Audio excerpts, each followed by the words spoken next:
J'ai une toute petite production, hein. J'en fais très peu.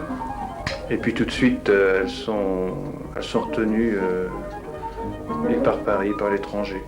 C'est quand même le résultat de beaucoup de sacrifices, hein.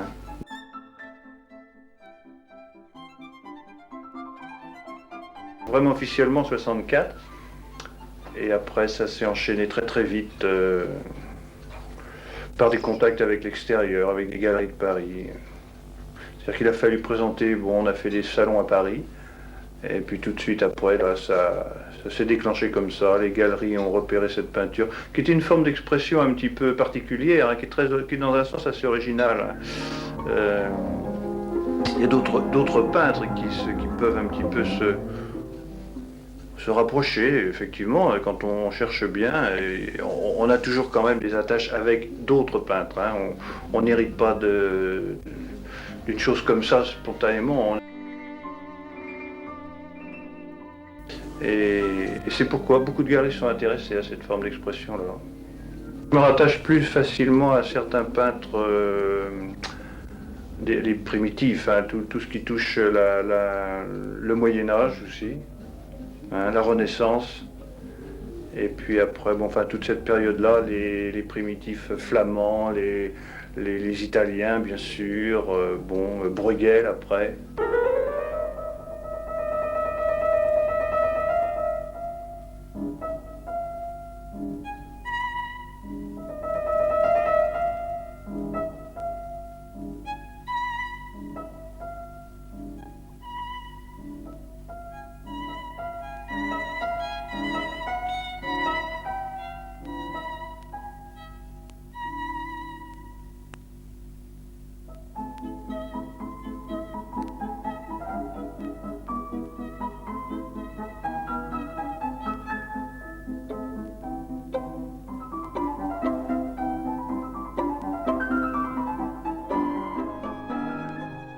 Il faut que j'essaie de tirer le maximum, et c'est là qu'il faut que je m'exprime. Si j'ai quelque chose à dire, c'est là-dedans. Il faut que ma peinture, elle aboutisse à cet immense désir que j'ai de vouloir faire quelque chose, bon, je ne veux pas être trop pompeux, mais d'extraordinaire. J'y arriverai pas.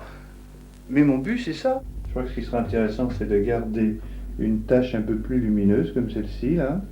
Ça peut être, il faut toujours un centre d'intérêt, hein. Il faut qu'il y ait une note qui fasse chanter tout le reste. Et on fera passer la lumière par derrière. On aura donc des zones d'ombre et la lumière viendra balayer au travers des masses.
Les maisons, il faut arriver à toutes les faire là, pour arriver pour les fondre après, parce que là, individuellement, on n'arrive pas à trouver le ton qui va quand même s'harmoniser. Mais enfin, bien souvent, comme ce sont des villages vendéens, hein, c'est quand même les couleurs de. C'est toujours très ocré, les couleurs de la pierre, les couleurs de la chaux.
Faut que ça chante, faut que ça éclate, quoi.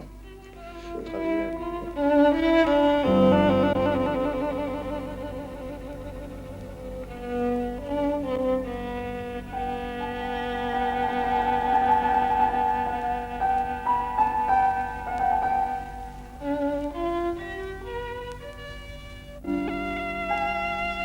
La pointe du pinceau, je la sens bien. Je peux arriver à faire des arabesques, à dessiner n'importe quoi, mais au crayon, ça m'est peut-être un peu plus difficile. Mais avec un pinceau dans les mains, je me sens capable de faire pas mal de choses. Non, je crois que c'est ça. Il faut varier ses formes d'expression. Faut taper un peu dans pas mal de thèmes. J'ai fait des fleurs aussi. Je trouve que je suis pas forcément le plus à l'aise dans les fleurs, mais enfin, faut se risquer à faire quelque chose de nouveau pour. Je crois ce qu'il faut surtout éviter, c'est il faut casser son rythme. Hein. Oui, si je peins toujours de la même façon, si je fais toujours des scènes pour du paysage, c'est peut-être là-dedans que je me sens le plus à l'aise. Mais on finit par prendre des habitudes, on prend un geste, un mouvement, et alors on tombe dans la facilité.